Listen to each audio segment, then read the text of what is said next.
deixar então. Pronto. Bom, boa noite a todas, todos e todes.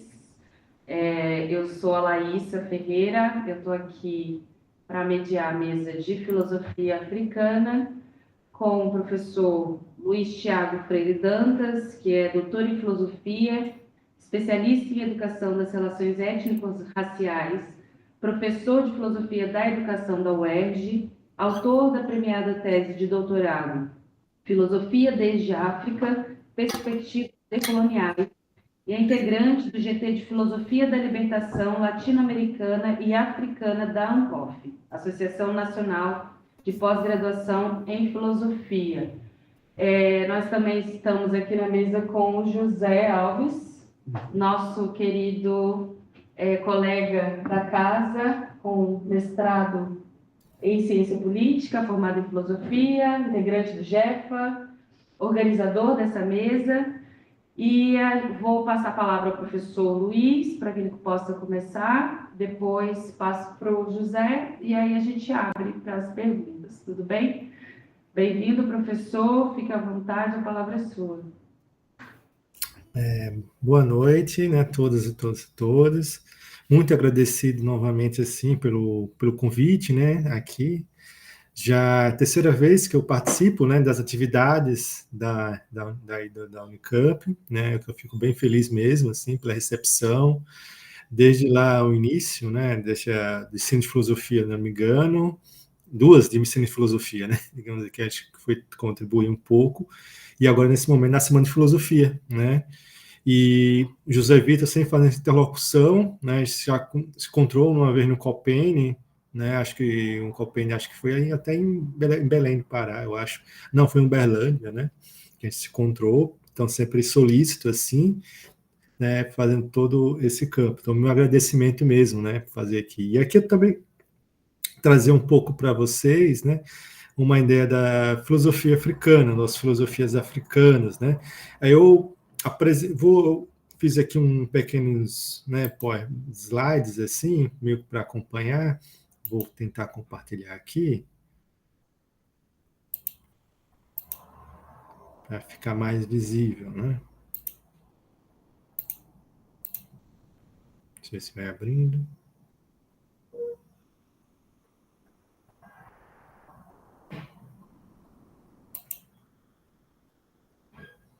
Bom,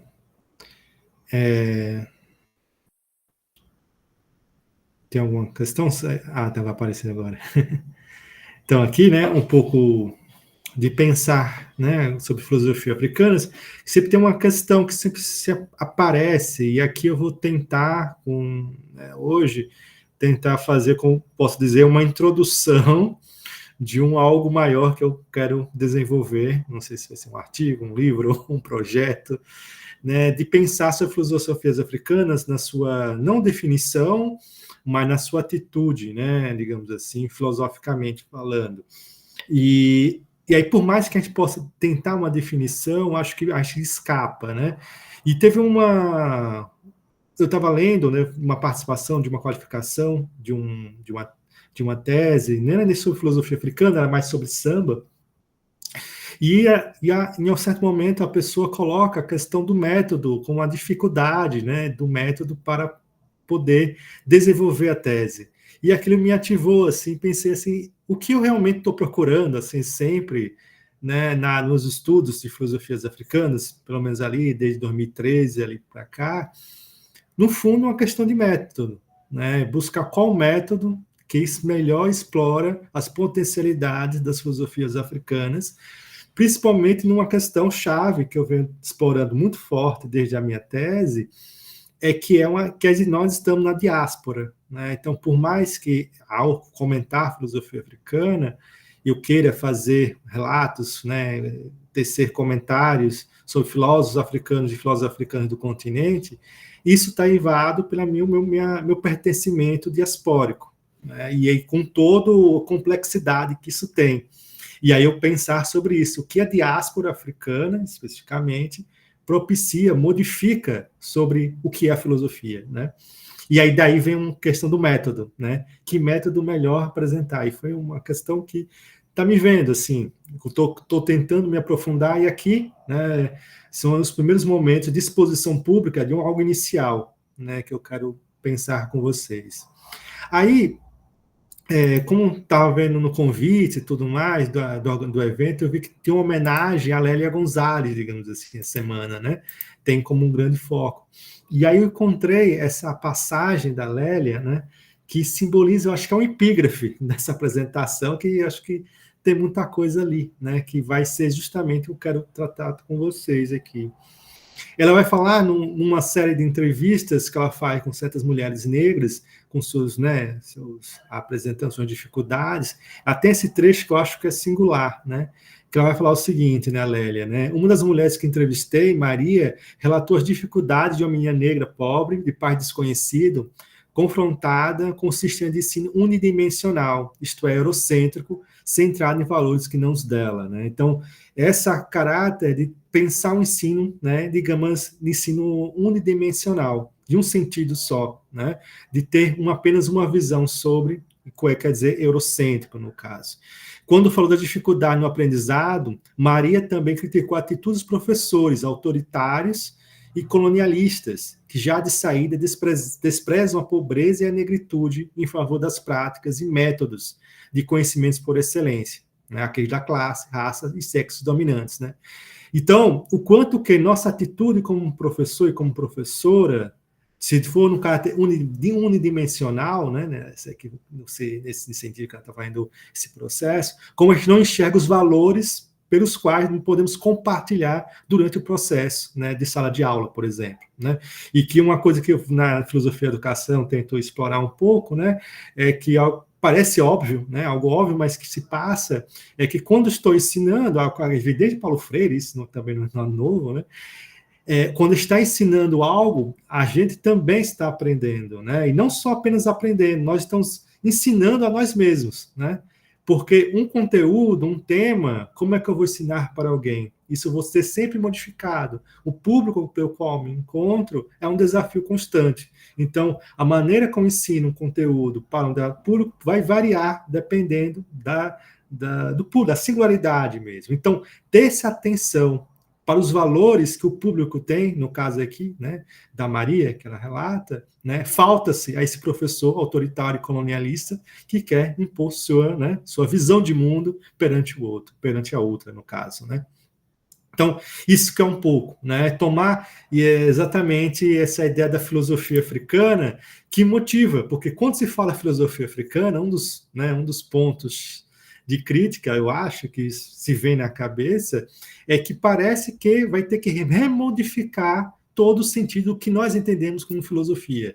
E eu acho que isso, se for isso mesmo, é o que precisa ser feito, né? Nós estamos continuamente repensando como fazer filosofia, né? E esse como método, né? E aí que tem a ideia do método mesmo, pelo qual, né, vem a minha mente.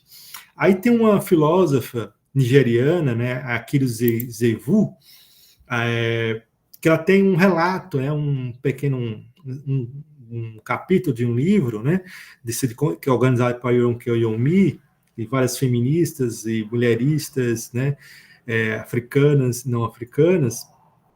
E, no caso, a Nikiru Zivu faz um relato, assim, de um caso, um começo etnográfico, podemos dizer assim, de uma conferência. Ela é professora, né, de filosofia da arte, né, estuda filosofia da arte, vai trazendo todo esse campo, estética, tudo mais, e ela vai fazendo uma conferência no Canadá, em Toronto, no Canadá.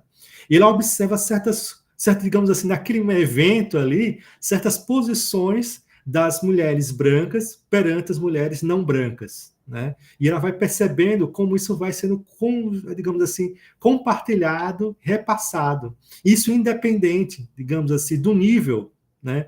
Digamos, não é só professora, só doutora, no caso, ela está tendo uma doutoranda, a atitude dessa doutoranda, né, essa mulher branca, perante as mulheres africanas, no caso dela principalmente, que acha que de antemão que ela desconhece o tema, né, de filosofia de arte africana. Ela, como uma pessoa estudando fazendo um doutorado lá na Universidade de Toronto, sabia mais do que, no caso aqui, Akiru Zevu, que era um professor de filosofia da arte da Nigéria. Ela relata isso, né? E ela fala uma questão no início que eu acho que dá um ponto-chave, né, dessa problemática, né? A Krzyzewska fala o seguinte: nos salões sagrados da academia encontramos inscrições de imperialismo e racismos na próprias categorias de racionalidade, objetividade, universalidade, verdade e conhecimento. Então, essas categorias que nós presumimos como abstratas, né, como universais, tal, ela tem um fundo imperialista e racista ali. Ela está direcionando quem é que tem razão, quem é que tem objetividade, universalidade, né, tudo mais, quem produz verdade e conhecimento, digamos assim, né?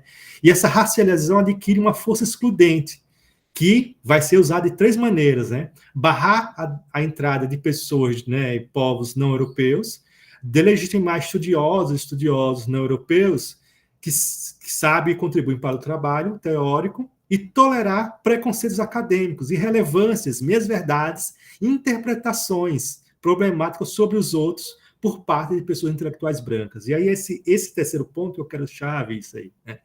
Que é algo que é recorrente, assim, desde uns tempos para cá, né? Essa discussão de como nós temos que ter bom grado para, né, certo grupo, né, populacional, digamos, de produção que produz filosofia, que por mais que apresente algum preconceito, né, alguma discriminação, dentro da sua obra pode ser irrelevante, né, e tem que ser esquecido, digamos assim.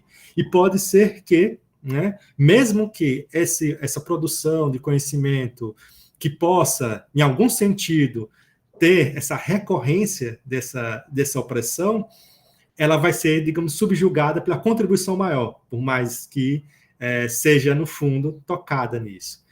E ela vai dizer assim, esse imperialismo, então, faz com que eu me recuse a mim mesmo, né, a me enxergar a mim mesmo, e a ser essa pessoa pelo qual estou familiarizada, e me obriga a acomodar na branquitude. Então, aí que se torna um ponto. Que aí o Charles Mills vai falar um pouco, né, que é aquela frase famosa, a filosofia mais branca das ciências, né, das humanidades, como a branquitude vai permear, padronizar quem é que pode ser filósofo e quem pode ser filósofo, né?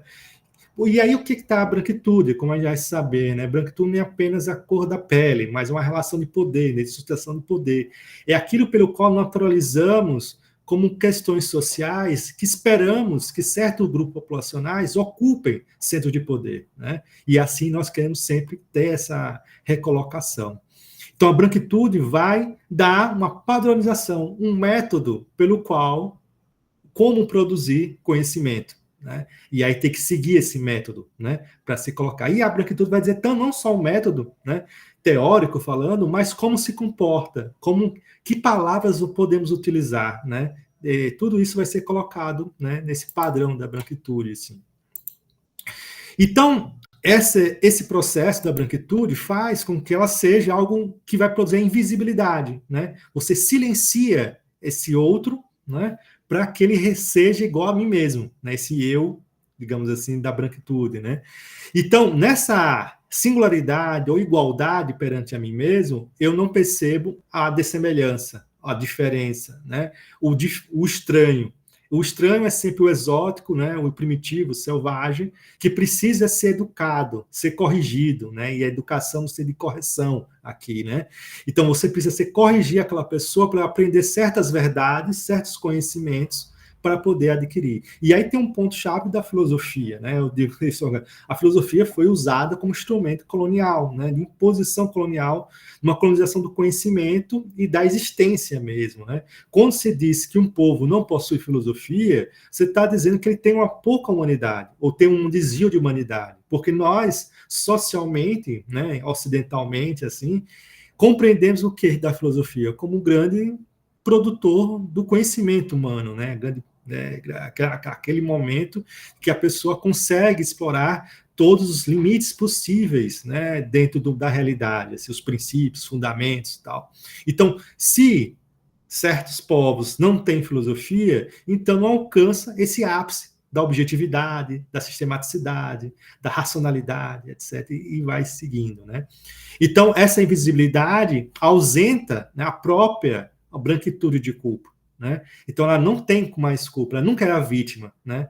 Por mais que ela provoque dores, digamos assim, você não reconhece que ela é produtora da dor, né? Ela está sempre saindo daí, porque ela está dentro de um padrão, né? Dentro de uma naturalização. Você vai dizer, não, a academia é assim mesmo, né? Terminar um mestrado passa-se por isso mesmo, né? Terminar uma tese é assim mesmo. Então, esse assim mesmo, essa conformidade é para encaixar num certo, né, movimento de padronizado, né, de sentimentos. Porque uma coisa que, daqui a pouco eu vou falar, né, que vai ser o grande ponto é esse, né, você tomar, isso vai ser outras pessoas, né, agora não me vem à mente agora o nome das autoras e autores, que vão pensar isso, né, como a ideia de sofrimento como algo parte da produção de conhecimento, né, e aí o grande ponto, e eu tenho a Shirley Tate, né, que é uma socióloga lá do Reino Unido, da Inglaterra, né, ela vai dizer que,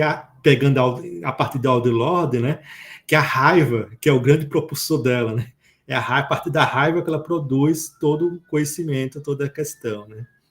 Então, por quê? Que eu falo, toda a produção de conhecimento, toda forma de pesquisa, ela parte por algo que nos interessa, né? E a partir do interesse, nós somos parte de algo, né? E qual é a consequência disso? Primeira, né? Que eu quero fazer, né, Tomai? Suspeitar do método, né?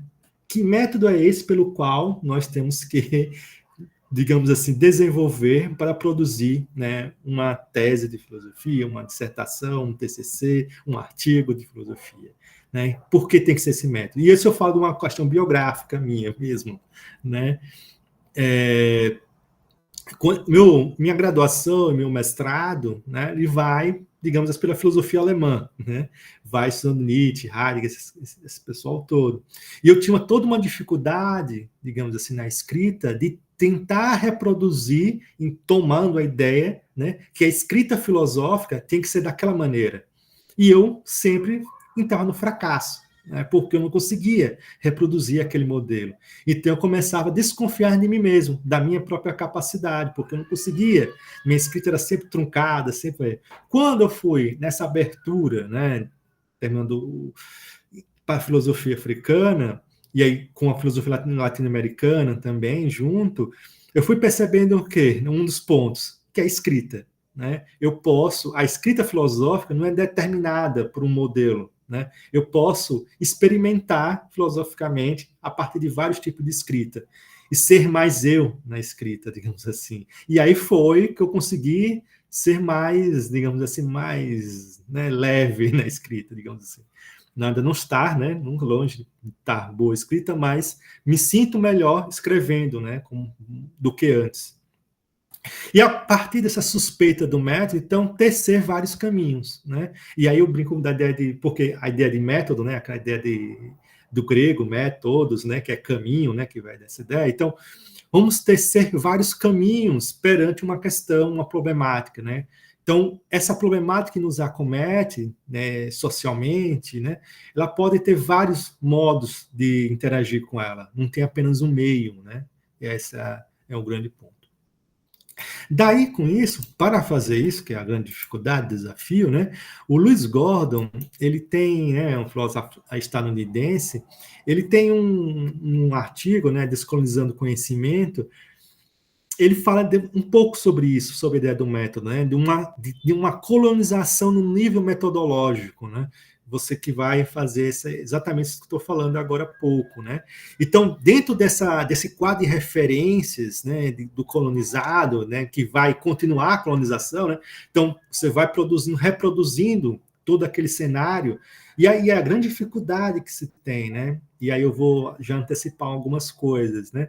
Aqui eu vou fazer um parênteses. Porque a questão não é, eu sempre digo, não é não ler tal filósofo ou tal filósofo, a questão não é essa. É você entender que todo filósofo tem um limite, né? E tem um limite dentro de um contexto social, né, de época, não importa, mas ele tem um limite. Então, quem que faz parte? Quem é o verdadeiro filósofo dali da pesquisa? A pessoa que está fazendo a filosofia, a pesquisa em si, né? Então, o filósofo não é o texto que eu leio, né, possa ser de Kant, de Heidegger, de Foucault, de Derrida, não importa, eles não são filósofos na questão. Eu que estou lendo, que estou fazendo parte da filosofia ali, né, que estou produzindo a minha filosofia. Por isso que eu sempre falo, mas isso aqui não é o verdadeiro Kant, isso aqui não é o verdadeiro Heidegger, do Descartes, qualquer outro for. Claro que não, sou eu, né, eu que estou fazendo. Então, isso aí. Então, para avaliar um método, o melhor método é a suspensão dele, né? Esse paradoxo leva a uma exigência de crítica anticolonialista radical. Que essa reflexão seja radical, ela deve tomar até mesmo a lógica suspeita, né? Então, é aquele princípio lá, né, anterior que eu ia falar, de que a ideia de subjetividade, de objetividade, universalidade, tem um caráter racial por ali por trás. Isso, né, quando não feito, e é o que geralmente acontece, de acordo com Luiz Gordon, há uma decadência disciplinar, que vai, né, em um certo sentido, em que o erudito literário critica o trabalho de outras disciplinas como não literário. O sociólogo rejeita outras disciplinas como não sociológicas. O historiador, né, afirma a história como fundamento de tudo. Né? O cientista natural critica os outros por não serem científicos. E é também o filósofo, que rejeita tudo por não ser propriamente filosófico. Né? Isso é a inveja disciplinar, né? Que você vai ter que reproduzir, né, avaliar o outro a partir de si mesmo. Então, você entende-se como centro de investigação e, a partir disso, você avalia a partir do seu mundo. Então, isso não é tão filosófico assim. Então, você, esse texto aqui é bem literário, né? Você fez uma crítica literária, é muito sociólogo aqui. Essa questão, essa temática é mais na antropologia, não é mais na filosofia. Então, tudo isso é uma barca da inveja disciplinar, de acordo com Lewis Gordon, né? Que a ideia, o ponto central disso tudo, né? Que é um ponto importante, isso eu advogo, que a filosofia, antes de tudo, é posicionamento, né? Como você se posiciona no mundo e faz essa produção de conhecimento. E essa produção de conhecimento se vai não apenas numa via, né? Mas em vários campos disciplinares, digamos assim, né? Então, essa transdisciplinaridade, né, digamos assim, que vai ser colocada e exigindo. E a historiografia, né, por exemplo, o textualismo, por exemplo, vai imperar na historiografia, né, filosófica, digamos assim. Bom, e aí, com isso, a partir desse ponto, digamos, eu tenho tomando entendimento de um desafio e uma proposta, né, de pensar um ensino radical, né? A parte dessa radicalidade, né, que o Lewis Gordon coloca, por exemplo, então pensar o ensino radical, e ele tem alguns elementos, né, que eu tento compartilhar e pensar. Primeiro, que eu acho que é um dos pontos mais importantes daqui da fala, é que é racializar quaisquer temáticas filosóficas. Então, pode ser qualquer temática que você possa investigar, ela pode ser racializada. Ela pode entender quem é o sujeito que produz, quem é que está sendo produzido, por quê tais grupos de pessoas são ouvidas, quais textos são lidos, como eu falei, quais são as palavras utilizadas, qual o método, né, que é utilizado e não outro, porque, né, há um cerceamento, né, dessa produção. Com isso, na parte desse campo, você vai tentar incentivar, né, outras metodologias na escrita. Né? A escrita filosófica como algo, né, nesse princípio ocidental, como algo importante. Então, qual o caminho pelo qual há uma possível escrita? Né? Qual o modelo, né, podemos dizer assim, de um artigo científico? A Bell Hooks, por exemplo, no Ensino a Transgredir, né, tem um capítulo específico que ela fala da língua, né, novas palavras, novos mundos. Ela fala um pouco sobre isso, né? Ela vai falar do vernáculo negro, né? E ela vai dizer como ela, nascida, né, criança no sul dos Estados Unidos, com o tempo, né, na academia, vai perdendo toda a referência familiar. E aí, na tentativa de colocar esse vernáculo negro que ele tinha desde a infância, nos periódicos, né, nos periódicos, ela é devolvida pelo editor na tentativa de corrigir tais termos. Né? Então, essa tentativa de correção, de adequar, né, essa escrita, digamos assim, periférica, marginal, para uma linguagem culta ou padronizada, vai ser esse ponto. Né? Então, você tem tomando essa ideia. Com isso, há uma ressignificação das fontes de conhecimento e dos sujeitos que a produzem, né? Então, você entender a ideia de sujeitos que vão, quem que produz ali, né? Então, de onde está a fonte de conhecimento? O mundo, eu falo, né, um pouco, sim, tem aula, assim, um pouco, né? O mundo é em si filosófico, você tem uma possibilidade de fazer filosofia a partir do seu contexto familiar, digamos assim, né? E aí você ter esse processo todo de fonte mesmo, né? E aí, nisso tudo, nesses 3 pontos, culmina num grande ponto que é a descolonização epistemológica, né? Então, descolonizar as fontes de produção de conhecimento, né? Esse é o grande, né, desafio, a grande tarefa, assim, digamos assim, para ser colocada. Diante disso, né, só para fundamentar isso que eu estou falando, e a gente vai chegando nessa ideia da filosofia africana, que eu quero explorar com vocês aqui agora, a Denise Ferreira da Silva, né, no Homos Modernos, ela vai pensando um pouco sobre, não só sobre as questões, né, como a raça se torna um fenômeno global que vai, né, estruturar todo o modelo social, podemos dizer assim, mas ela vai ter né, a ideia que é muito complexa, mas vou tomar a ideia de que você tem um princípio de um eu, né, transparente, um eu que é autodeterminado, que não é contraditório, que legitima o mundo, né, digamos assim, perante aqueles que são afetados, né, da racialidade, da globalidade. Esse nomos, né, que esse eu transparente, que estabelece uma regra, um nomos, né, que é interiorizado, né, a partir do esse eu fechado, que enuncia a razão como algo regulador daquilo que é exterior, né, e funciona a partir dos limites da mente racional, né. Até quando minha mente consegue alcançar, existe, né, fora disso não há existência, né. E aí essa lei produz um conceito de razão que a descreve, né, como produtora e reguladora do universo. Então, tudo está passivo desse conhecimento. Daí tem uma frase até famosa do Nietzsche, né, por exemplo, né, o grande ponto, o grande desejo do ser humano, podemos dizer assim, né, do homem moderno, podemos dizer assim, é tentar não apenas interpretar a natureza, né, identificar, mas corrigi-la, né, não apenas interpretar o ser, mas corrigir o ser, digamos assim. Isso promove totalmente um palco da interioridade, né, que vai sendo construído a partir desse eu, em que o mundo à minha volta está determinado a partir da minha fonte. Né? Esse cenário em que a filosofia, assim como a história e outras disciplinas das humanidades, situa os fenômenos humanos. Né? Então, tudo é um fenômeno a partir do meu eu. Meu eu é meu posicionamento no mundo que só tem sentido a partir daquilo que tem uma referência. Né? Se não há referência para a minha razão, então ela não perde qualquer valor, digamos assim. Né? E aí,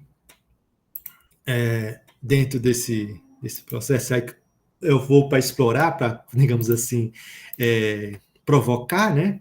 Essa ideia do plano cartesiano, que podemos dizer assim, que é o grande, é um dos, né? Pelo menos, mas é o que eu, socialmente falando, é o mais conhecido, que vai estabelecer o que é o método, né? Quem vai entender quando a gente fala de método, né?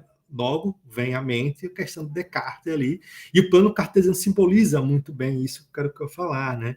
E a gente toma o plano cartesiano, desde a época do ensino médio, né, tudo mais, como algo que vai ser algo matemático colocado e vai tentar definir o mundo a partir desses princípios lógicos, né, digamos, racionais, sendo colocado nesse eu penso, logo existo, né, e a existência está permeada pelo meu pensar, né.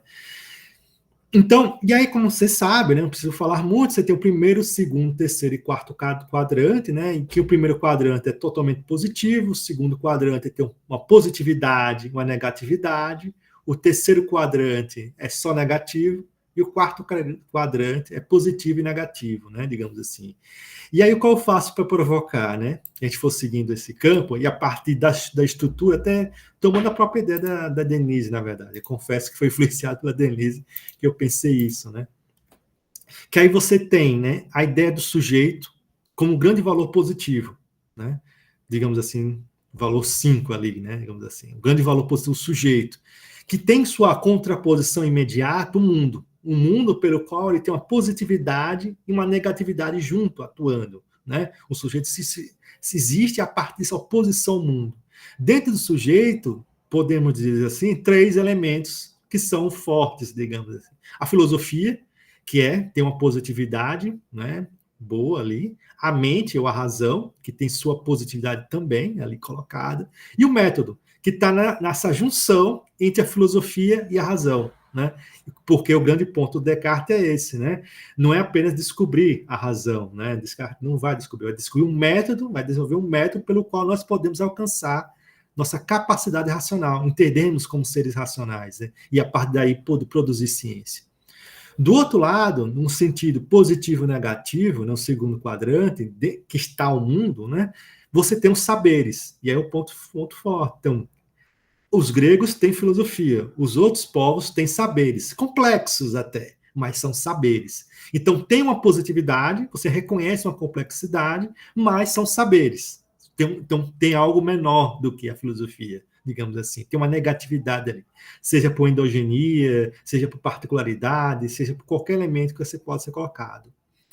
No terceiro quadrante, que é puramente negativo, você tem ali dois elementos, que aí vai ser um pouco que a Denise vai explorar um pouco, que é um elemento totalmente negativo, que é a natureza, né? Quanto mais próximo da natureza, menos humano você é, né? E aí você tem um princípio lá da pedagogia kantiana, que é bem legal, assim, que simboliza bem que ele fala da disciplina, né? Quer dizer, apesar de ser negativa, né, tem violenta, é a partir da disciplina que é capaz de você retirar a animalidade da humanidade, né?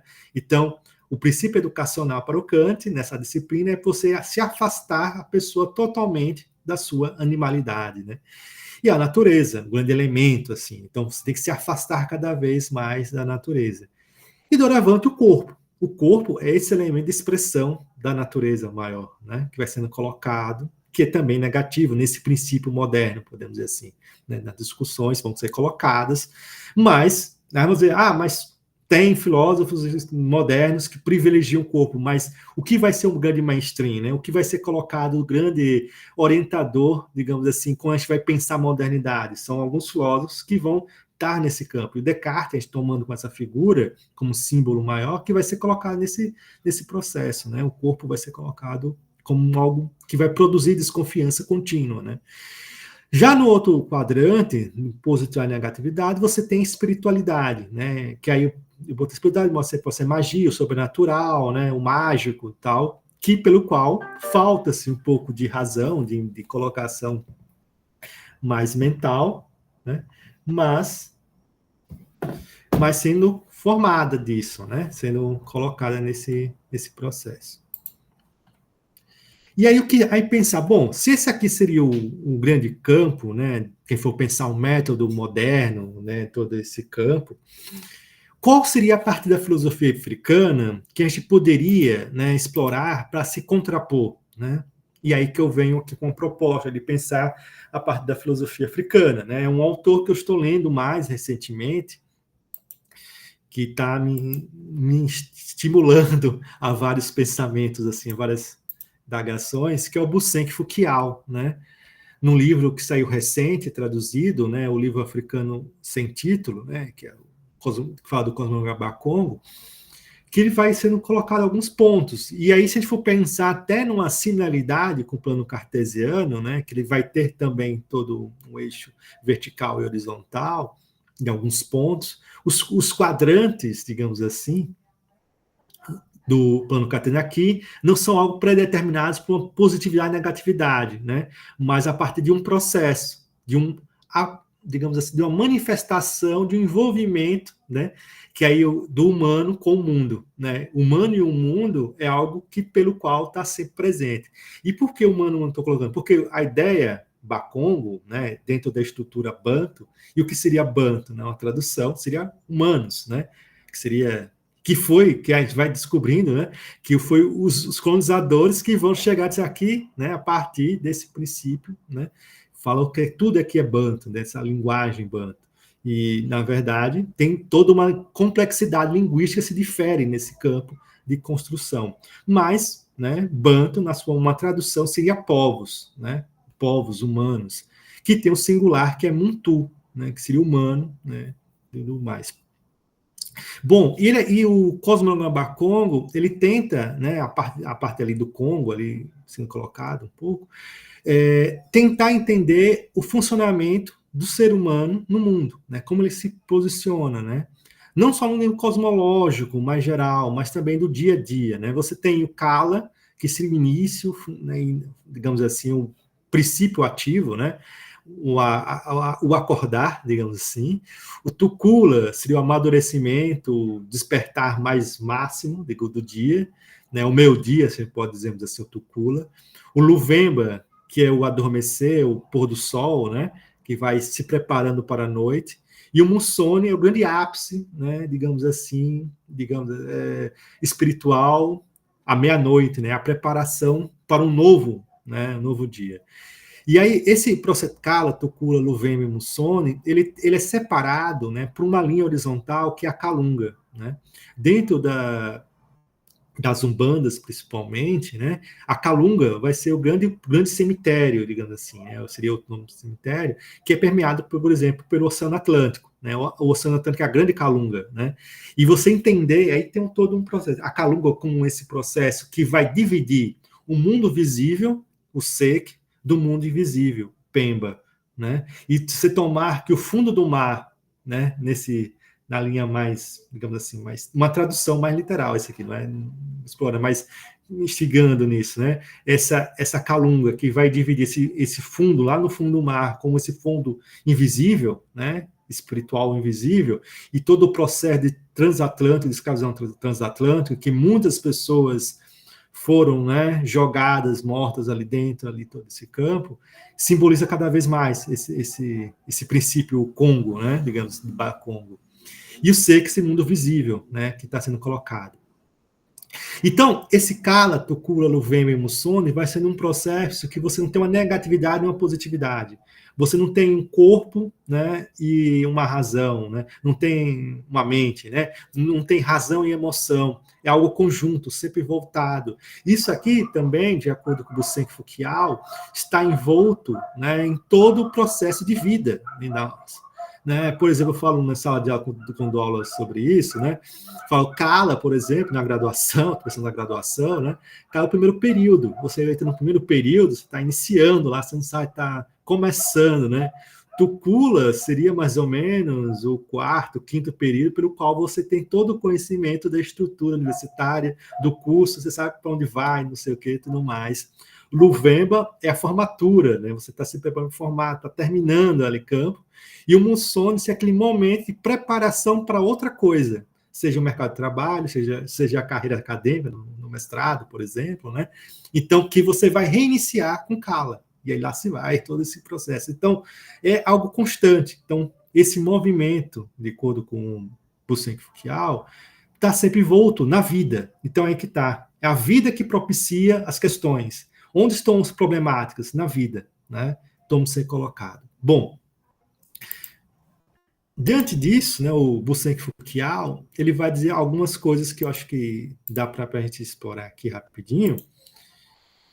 Que ele vai falar um pouco, né? Ele vai tomando a ideia, né, que a vida, né, que ouvir é ver e ver é reagir, sentir. Então você pensar toda questões que a gente pega da Eurokeomi, né, por exemplo, da cosmopercepção, né, você tem uma similaridade aqui, não é algo, né, não é igual, né, mas tem uma similaridade de que a pessoa não se posta no mundo não apenas pelo visual, né, mas pela combinação dos sentidos, digamos assim, né? E a vida se dá nesse processo de comunicação mútua, né? E comunicar-se, emitir e receber radiações. Então, na medida que eu estou no mundo, tudo à minha volta tem alguma energia, podemos dizer, uma radiação de energia que emana, que eu troco, né? Por mais que eu possa projetar planos na minha vida, tudo isso vai ser permeado pelos encontros. Cada vez mais que eu encontro com alguém, mais vai ser movimentado. E eu sempre brinco com isso aqui. Então, você a ideia de meritocracia, por exemplo, não existe, né? Porque não é você apenas que você consegue, não é só seu esforço. Você tem uma coletividade que está circulando ali para fazer. Então, o sujeito autodeterminado, sujeito eu transparente, é uma ilusão, não existe isso, né? Dentro desse princípio Bakongo, digamos assim, né? Então, para os Bantu, a pessoa se vive e se move dentro de um oceano de ondas de radiações. É ser sensível ou imune a elas. Ser sensível a ondas e reagir negativa ou positivamente a essas ondas ou forças. Mas ser imune essas ondas circundantes é ser menos reativo a elas ou de modo algum. Tais diferenças explicam os vários graus no processo de conhecimento, aprendizagem entre indivíduos. Então, isso eu até brinco um pouco no sala de aula. Quando você toma um texto, o texto emana uma força para você, irradia uma força. Como você reage, né, na leitura desse texto é que você faz todo o processo de conhecimento, né? Então, esse texto, para mim, parece muito difícil. Aí, daqui passa algum tempo, eu começo esse texto a se tornar mais fácil.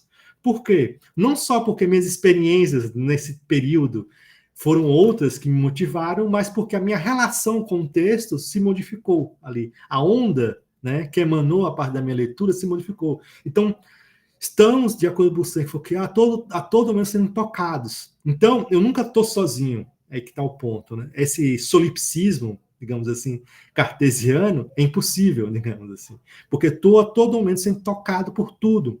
Os objetos que estão à minha volta, o que nós chamamos de objetos, né, que são inanimados, podemos nesse sentido, eles não são inanimados, eles têm uma animação neles mesmos, né, colocadas. Então, isso dá toda a complexidade de se pensar. Então, como é que se faz um método filosófico tomando essa ideia, né? Colocando essas questões, pensar uma ontologia, uma ética, uma política, estética ou qualquer outra ordem, uma lógica, né? A partir disso. Então, isso que eu falo que é o desafio. E ele vai falar, o que o grande processo disso tudo, alguém pode dizer, isso é mágica, né? Isso é puramente uma... Não tem uma rigorosidade lógica nisso aí que você está falando, né? Tá para algo mais fantasioso, né? Mas isso, olha, quando se entende essencialmente uma língua africana, conceitos culturais, simbólicos, gerados por essa língua, é preciso saber a que direção tecnológica o conceito tradicional africano de conhecimento, né, Zaya, está se conduzindo. Podemos hoje, com o nosso atual sistema de codificação e decodificação de conceitos culturais, ser capaz de descobrir essa dimensão ainda desconhecida, né? E esse conceito africano de conhecer, então, ele está desenterrado, né? Tem uma direção diferente dentro de uma dimensão outra, né? Que sai não seja sentido, né? Seja desconhecido pelos especialistas. Então, o que seria esse conhecer? Qual a abertura que nós temos para essa outra forma de conhecer, né? Esse que é o grande ponto, né, de ser colocado. Tem uma questão, né, que se coloca quando se fala de filosofia africana. Eu acho que, não sei se eu estou fazendo uma caricatura, mas é algo que eu sinto, né? Quando se fala filosofia africana, ou um texto de filosofia africana, a pessoa espera que naquele texto vai ter uma linguagem totalmente diferente, vai abrir, vai sair algumas coisas que ele nunca tinha visto antes, uma magia, né? Algo sobrenatural, e ver que é um texto qualquer, como qualquer outro filosófico que vai ser encontrado. Né? Não sei se estou fazendo uma caricatura, mas é o que eu sinto que às vezes algumas pessoas falam, assim, na expectativa, né? Quando vai falar de filosofia africana, ou quer ouvir sobre filosofia africana. Bom, então com isso tudo, o que eu quero dizer, né? Qual seria o ponto do método para uma filosofia africana? Não só para a filosofia africana aqui, eu vou explorar mais, né? Quais são as implicações que as filosofias africanas nos possibilitam repensar sobre o método, né? É que o método de uma pesquisa é aquela que envolve nossa vivência. É isso, né? Então, qual o modo melhor de eu proceder nessa investigação? Né? Eu olhar para a minha vida, né? Olhar para o meu processo de vivência mesmo. Isso não é algo tão novidade, não. Acho que tem muitos filósofos ocidentais partem disso, né? Se for pensar até a fenomenologia, lá, a Lesbenwelt, né? Vai nesse mundo da vida, algo que vai permear algo parecido, mas só que dentro desse princípio racional, né, lógico, científico, faz que parece que nós esquecemos disso, né? E não apenas esquecemos disso, nós regulamos outros modos de conhecimento no seu afastamento diante, né, do objeto. Então, o objeto é aquele que está mais afastado possível do sujeito, né? E aí é possível fazer um tipo de conhecimento válido, seguro, etc., legítimo, né? Colocado. Mas todo conhecimento ele nunca é afastado de nós, né? Aí, para terminar, eu volto para Nikil Zevu, né? Ela vai falar um pouco nesse princípio dessa percepção, E ela fala um pouco isso, né? E aí ela fala, uma coisa bem interessante. Na ânsia de me envolver em um debate sobre os artefatos da minha cultura, eu havia me esquecido de que não residia mais na Nigéria, onde a inteligência de uma pessoa negra é naturalizada. Ingenuamente esqueci-me de que está na América do Norte, onde o ambiente acadêmico machista e racialmente tendencioso é aquele em que pessoas brancas, principalmente homens, são levadas a sério, mesmo quando falam sobre coisas que desconhecem, né? Então, um homem branco pode falar qualquer coisa que ele vai ser validado, né? Por mais que ele desconheça sobre aquela ponta. Você vai ter um, digamos assim, vai ter sempre uma ideia, não, vamos entender melhor ele, né? Vamos compreender o que ele está querendo colocar. Então, sempre uma abertura possível, né? E nesse desejo de controlar de falar, de participar do debate intelectual, eu havia me esquecido dos subtextos e das narrativas raciais dessa arena. Havia ignorado que mulheres africanas como eu não deveriam saber e, portanto, não deveriam participar do debate intelectual sem render homenagens obsequiosas aos deuses e às deusas brancos da profissão. Assim, a exigência de comprovação do nosso conhecimento da estrutura ocidental da branquitude é nossa declaração oficial de nossa servidão colonial. O custo da nossa entrada e participação é a escravidão intelectual e de gênero, né? Então, isso é essa coisa. Para eu poder ser filósofo, ser reconhecido como filósofo, eu tenho que me esquecer como nigeriana e tentar reproduzir todos os valores, digamos assim, do princípio da academia, né, ocidentocêntrica, né, do Ocidente. Isso vai sendo colocado no ponto, né? E aí só um detalhe, voltando, nesse princípio de vida biográfico, né, nesse princípio que eu vou lá lendo, eu ia esquecendo de mim mesmo, né? Exatamente isso, eu fui esquecendo de mim mesmo. Para depois, na saída, nesse movimento de remodificação, no caso para a filosofia africana, eu fui me descobrindo em si mesmo, né? Fui totalmente colocando minha voz no texto, sem qualquer receio, pudor, né, sendo colocado. E isso vai implicar, por exemplo, né, na minha atividade com, né, professores hoje da UERJ, no qual tento explorar, né, nas disciplinas, né, por exemplo, eu dou aula de filosofia e educação, e, e dou aula de filosofia, e eu não, dos textos, e eu ia geralmente para licenciaturas, né, então não é só filosofia, mas várias geografia, história tal, e eu pensei, não, eu não tenho que dar apenas textos de filósofos, né, digamos, desses filósofos conhecidos da filosofia da educação. Eu tenho que dar uma problemática da filosofia da educação e trazer textos que mostrem que a filosofia e a educação é muito mais ampla do que aqueles que nós, digamos, acostumados textualmente. E aí, por isso, eu não dou nenhum filósofo. A minha mente não tem filósofo, porque exatamente é para explorar nesse campo. Aí vou lá para Ailton Krenak, Nilman Lino Gomes, Paulo Freire, né, Bell Hooks, tudo mais sendo colocado. Isso também está reproduzindo no grupo de pesquisa e grupo de estudo que eu tenho, que é o Mulungu, né, que é inspirado num líder quilombola sergipano, João Mulungu, né, que no qual a gente só estuda, lê, né, textos e não textos de pessoas, pensadores e pensadoras negros, africanos e indígenas, né. E aí aqui tem a página aqui do Instagram para que vocês sigam lá esse campo. Então, com isso, né, nesse campo, peço novamente agradecer e espero que tenha, né, instigado o debate aqui com vocês. Muito obrigado mesmo.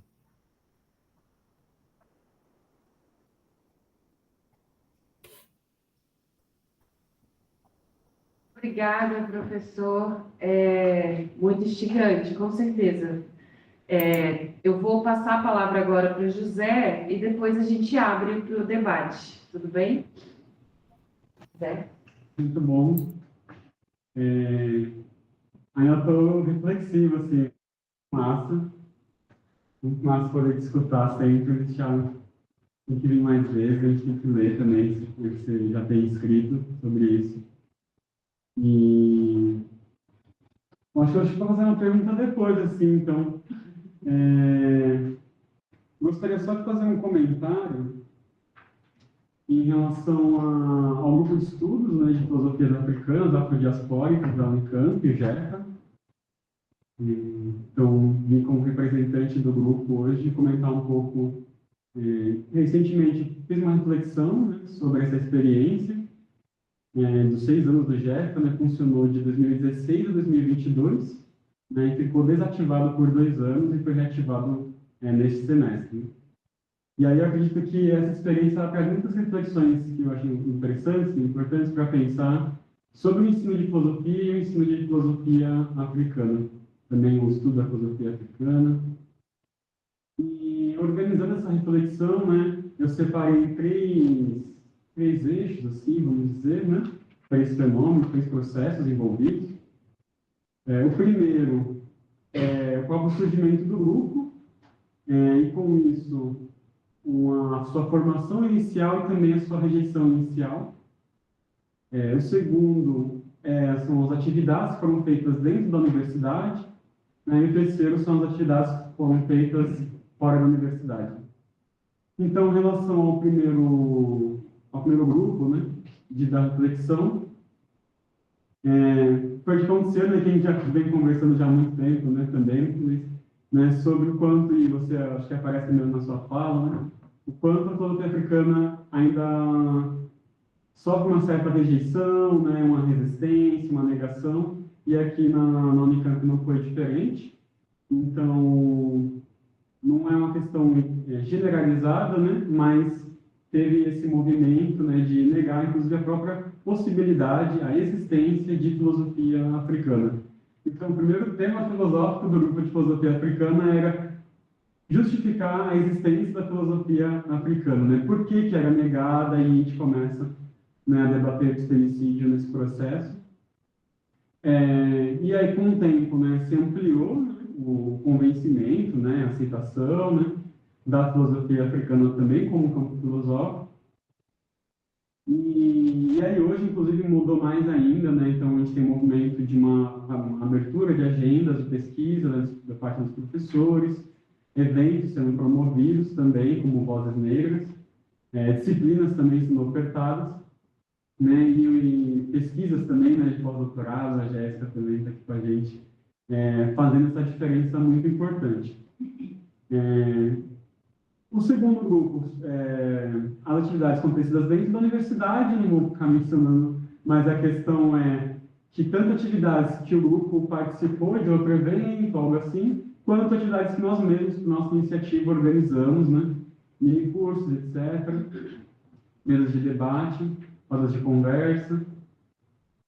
O segundo grupo, né, finalmente, são as atividades que a gente fez fora da universidade, então também, desde o início, teve esse duplo caráter, né, do GEFA de ser um grupo de estudos acadêmico, mas também militante, então em centros culturais, associações de bairro, escolas, Fundação Casa, então a gente foi para vários lugares também nesse processo.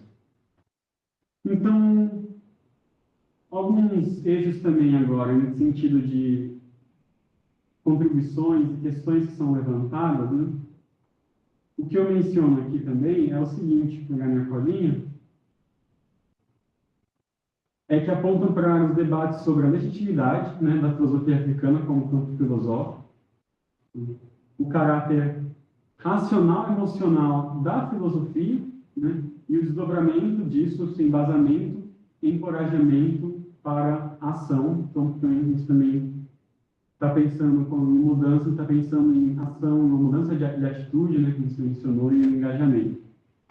A potencialidade também dos estudos extracurriculares é um ponto que eu levanto também nessa experiência do GEFA, né? A necessidade também da ampliação, né, da chamada extensão universitária. Então, essas aqui são algumas questões. Eu queria aproveitar que eu estou com a palavra, né, e passar um pouco para fazer a minha pergunta, devolver a palavra para a Laís. A questão, acho que é interessante a gente, né, discutir, né, que esse gosto foi muito massa, e fiquei pensando nessa questão da invisibilidade. Não conhecia Nichiren, Nizengo, achei muito legal também o trecho que você trouxe. Essa questão da acomodação, branquitude, né? E que essas relações de poder racializadas levam a essa invisibilidade. Então, eu fiquei pensando também na questão da excepcionalidade também, se isso não é como que isso poderia se encaixar nesse sentido, que eu vejo que existem essas exceções, né, que confirmam a regra. Então, são os poucos... Opa, tipo, também tinha ligado aqui, são os poucos que conseguem ir furando a bolha, né, e se tornando, né, pesquisadores, fazendo ou não, né, filosofia africana, fazendo uma teoria crítica da raça, né. E se você vê que essa excepcionalidade ela vai acontecer junto com essa invisibilidade, que não vão ser valorizados, seja ou não pesquisadores que estão estudando filosofia africana, mesmo que eles tentem estudar, né, o mainstream acadêmico, vão ficar invisibilizados e ainda vão sofrer esses processos de autodesconfiança, esse autoesquecimento. E é isso, assim, né? Fiz tudo de uma vez assim, só um breve comentário do Jeff, fazer um pouco essa pergunta, e para já passar a palavra, a Laís, agradeço demais também por você ter topado mediar a mesa, né? E o Luiz também ter convidado, né? Aceitado o convite. Né? Todo mundo que veio aqui também hoje, né? O Santos, que vem de longe, né? Do Rio. Muito obrigado a todo mundo. Acho que o professor Luiz pode responder, e aí depois eu faço a minha pergunta e a gente abre, pode ser? Ou comenta o que o José trouxe. Sim, não, claro. Boa. O Jeff, assim, acompanho, né, um pouco pelas páginas do Facebook, Instagram, das redes sociais, assim, eu vejo todo esse movimento, né, e é muito bacana mesmo, assim, bem simbólico mesmo, assim, essa força mesmo, assim. Eu acho que no começo, não sei se você pode corrigir, acho, mas estou pressupondo, né, sempre é algo mais não solitário, né, porque tem um grupo, mas é um grupo menor, né, que vai se esforçando, agora deve estar aumentando agora, né, agora cada vez mais com amplo, ampliando, sempre com esses propósitos dos eventos, né, tentando trazer as temáticas raciais e de filosofia africana, tudo mais. Então, um pouco pelo, né, que eu entendi assim, né, da pergunta, José Vitor, é da excepcionalidade, né, como isso também dá uma provocação da invisibilidade também. Acho que fosse outro lado da moeda, né, assim. Você tem essa invisibilidade que a Crisivu vai falar um pouco desse você se conformar, né, com os padrões dados pela branquitude, você esquece assim mesmo, e aí você se torna invisível, e aí invisibiliza a própria branquitude, né, como algo que está regulando a si mesmo, você não percebe que está aí. Isso também é um grande ponto do texto dela. Quer dizer, não é só apenas eu que estou sendo invisível. A branquitude também, ela não percebe com aquela que produz opressão, né? E aí um pouco você falou a excepcionalidade, né? E aí tomar um pouco isso assim também, eu acho que é um grande ponto, né? Você às vezes aceita, né, certos estudos, né, certas pessoas usando tais temáticas. Porém, essa aceitação desse estudo, digamos assim, é permeado sempre com barreiras, digamos assim, certo? Umas cercanias que vão predeterminar como você tem que agir, né? Como você tem que lidar. Peraí, você está lendo tal coisa, mas peraí, não esqueça, né? Fulano, cicrano. Peraí, você não pode, né, abandonar toda a história feita da filosofia ocidental aqui nesse ponto. Então tem que ter cuidado. Então sempre há um cuidado, né, digamos assim, uma cercania para poder determinar todo esse campo. E aí quando essa pessoa se forma, né, e produz algo, é sempre colocado como uma exceção, né, dentro que se torna uma regra, né, que é aí que ele vai ser, olha, nós temos, né, essa produção aqui vai ser colocada, mas num plano ainda digamos, no segundo plano ainda, né? Então, fosse algo que foi de um acidente que aconteceu, que é bem aceitado, tem abertura, mas que tem que ter um cuidado. Então, essa excepcionalidade produz também todo esse padrão dessa armadilha da branquitude, né? Digamos que aquele Zivu vai colocar, de um certo padrão de modo de ser. Isso vai ser colocado também isso no que vai ser lido, né? De como vai ser lido, né? E como vai ser escrito, né? Então você tem todo essa regulação ali por trás.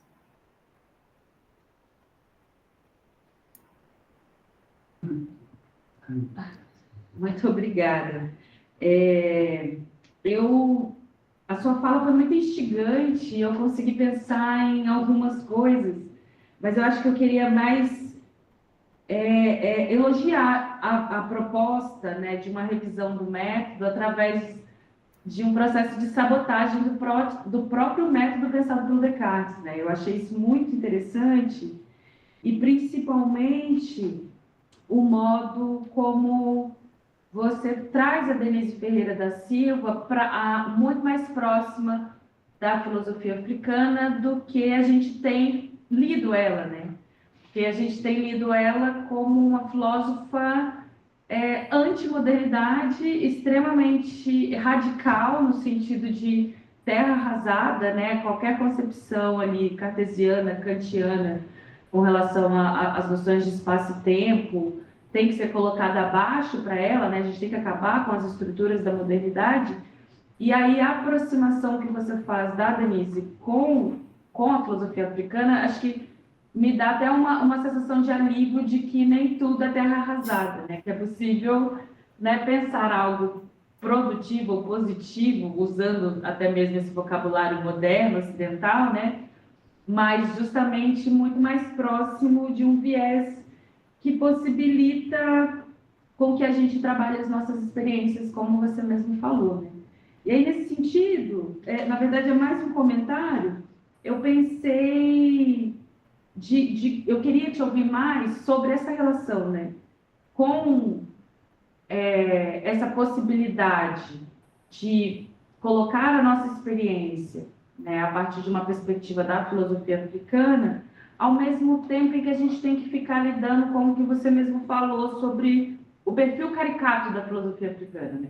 Que é como você falou, às vezes a gente mesmo acaba reproduzindo essas ideias, né, essas ideações de que a gente vai falar uma outra língua, vai falar uma outra coisa, quando na verdade a gente pode até usar a filosofia ocidental, como você mesmo mostrou, como sabotagem para pensar algo novo. Não, Jéssica, muito boa essa pergunta, assim, que é bem isso mesmo, assim. E é bem esse estilo mesmo, porque, primeira coisa, né, da Denise. A Denise, quando eu li, né, aquele ensaio dela, aquele pequeno livro dela, o Dívida Impagável, né, lá, me abriu, assim, totalmente a mente, assim, essa percepção, né, que ela colocava, que até então não tinha, digamos, percebido, né, de tão profundamente, assim, tão profundo, né. E eu tomo, né, toda a discussão que ela fala do fim do mundo, eu acho que tem isso se torna também podemos dizer assim,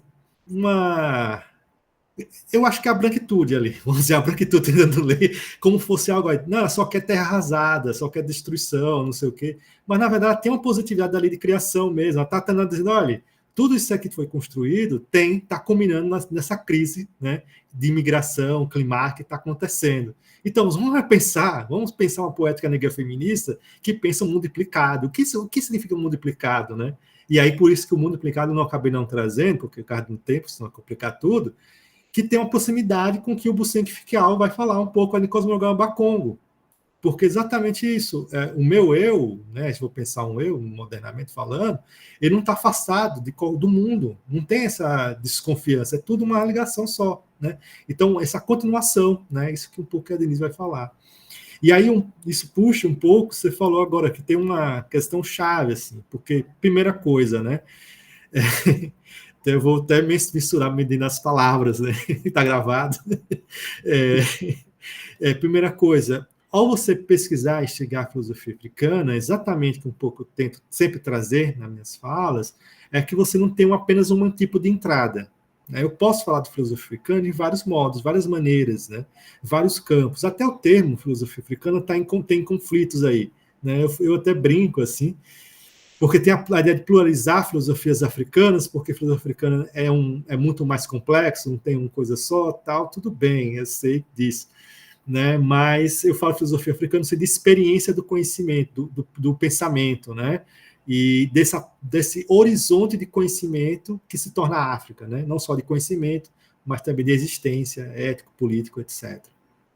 Mas é outra questão. E o que acontece? Ao você, digamos assim, padroniza, né, um tipo de modo de fazer filosofia africana que impossibilita, digamos, outras maneiras. Então, você vai ter que falar sobre, né, tal tradição da filosofia africana para começar a falar tal coisa, tal, para ser validado. Por exemplo, eu vou, né, ter uma questão. Eu ser julgado, né, ter um livro, ter um artigo de filosofia africana, e ser julgado, porque isso que você aborda, digamos assim, né, falando assim, para mim, né, por exemplo, não é a África, né? Não dá protagonista aos filósofos africanos, né, digamos assim, não dá a voz aos filósofos africanos. Mas o que eu estou querendo investigar, como desde o início, né? Tenho colocado isso em questão, a questão da diáspora. Então, toda a minha relação com a diáspora se torna diferente. Então, o modo como eu vou proceder da filosofia africana, a minha leitura dos filósofos africanos do continente, vai ser permeado por essa minha experiência diaspórica. O que isso quer dizer que o meu modo de leitura da filosofia africana não pode ser algo como regra. Outra pessoa pode ser totalmente diferente, pode nem tocar nisso, pode ser pensado num sentido X, Y, Z sendo colocado. Isso vai ser filosofia africana, né? Vai ser colocado. Por exemplo, tem uma definição, né, que teve muito em voga nessa tentativa de afirmação, que é de um Paulo Rontondi, na década de 70 ali, que ele vai dizer que filosofia africana é aquela produzida, escrita, né, por filósofos e filósofas que nasceram no continente africano, em textos filosóficos. O Rontondi, com o tempo, na década de 90, ele modifica isso. Ele vai perceber que não, né, a filosofia africana não está permeada apenas pelos textos, né, e não só para a questão da oralidade, né, digamos assim, mas porque quem produz filosofia não está residindo apenas no continente, né, mas está fora, está no mundo mesmo colocado. E pode nem estar ser relacionado diretamente com o continente africano para produzir filosofia africana, porque justamente é perceber qual o protagonismo que você dá, né, a potencialidade que você dá das experiências africanas, né, a partir do seu texto, da sua produção, né? E aí você pode pensar a filosofia africana, por exemplo, né, a partir das expressões musicais, né? Eu penso muito no rap, o samba, por exemplo, né? Vou dar um exemplo. E aí você colocar, instigar, pensar dali uma filosofia africana, por exemplo, sendo colocado. Então, essa caricatura sendo permeada, colocada desse campo. Aí só um detalhe, só para finalizar, tem no meu primeiro livro, né, Desconexão Curricular, que eu acho que está datado já, que eu investiguei lá as diretrizes curriculares do Paraná, para pensar, né, a inserção de filosofia africana no ensino médio, e com essas mudanças todas, se ele olha para esse livro, né, não tem mais sentido nenhum, nesse sentido, assim, né, foi colocado. Mas tem uma questão que ele coloca nessas diretrizes, fala de filosofia africana, da impossibilidade, ele bota um parágrafo só, ele vai dizer assim, a filosofia africana tem predominância, né, digamos assim, na oralidade, e textos fora da linguagem ou do idioma, dos idiomas conhecidos, que é um pouco isso que eu falei, é tomar a ideia de que a filosofia africana tem que falar exatamente só em Swahili, Yorubá, etc., Xonga, Tissanga, né? Não, você tem pessoas que foram colonizadas por França, na Inglaterra, tal, tudo mais, então escrevendo francês, inglês, tal, tudo mais, todo esse processo. Então, essa caricatura também está permeado nesse campo, desse perigo, né, de formar a própria. Isso produz, né, quem é que produz filosofia africana, quem é que não produz filosofia africana, né, quem é que tem mais validade ou menos validade, quem é mais conhecido, menos conhecido, né? Então, aí vai a pergunta, que tipo de filosofia africana você quer ouvir, né? É exatamente isso. Muito bom, muito obrigada. Não sei se alguém gostaria de fazer alguma pergunta, algum comentário. José, você quer falar mais alguma coisa? Fazer mais alguma pergunta? Não? Então, professor Tiago, não temos perguntas da plateia. Eu acho, não sei se você gostaria de fazer uma fala final aqui para a gente poder encerrar. Eu agradeço mais uma vez, né, o convite do José, a presença do professor Tiago, a possibilidade de estar aqui compartilhando com vocês hoje. E aí eu passo a palavra a você, professor, para que você possa encerrar aqui para a gente. Eu, né, dizer novamente, agradecer mesmo pelo convite, eu sempre fico muito grato de falar de filosofia africana e apresentar, e dar esse retorno, assim, né, um pouco, né, das minhas ideias, e tentar trazer, divulgar mais, incentivar, né, eu acho que cada vez mais, assim, as universidades no Brasil, né, tem essa questão sendo permeada, sendo colocada, e parece, assim espero, esse é um caráter otimista, né, que não vai retroceder, né, não vai voltar a dizer, isso foi uma onda que passou, não, acho que algo vai continuar e vai fortificar mais. E esses debates, eventos, né, ajudam a isso. Então, primeiramente isso, assim, agradecer bastante mesmo, assim, muito obrigado. A gente que agradece a oportunidade de estar aqui aprendendo com você. Muito obrigada e uma boa noite. Boa noite.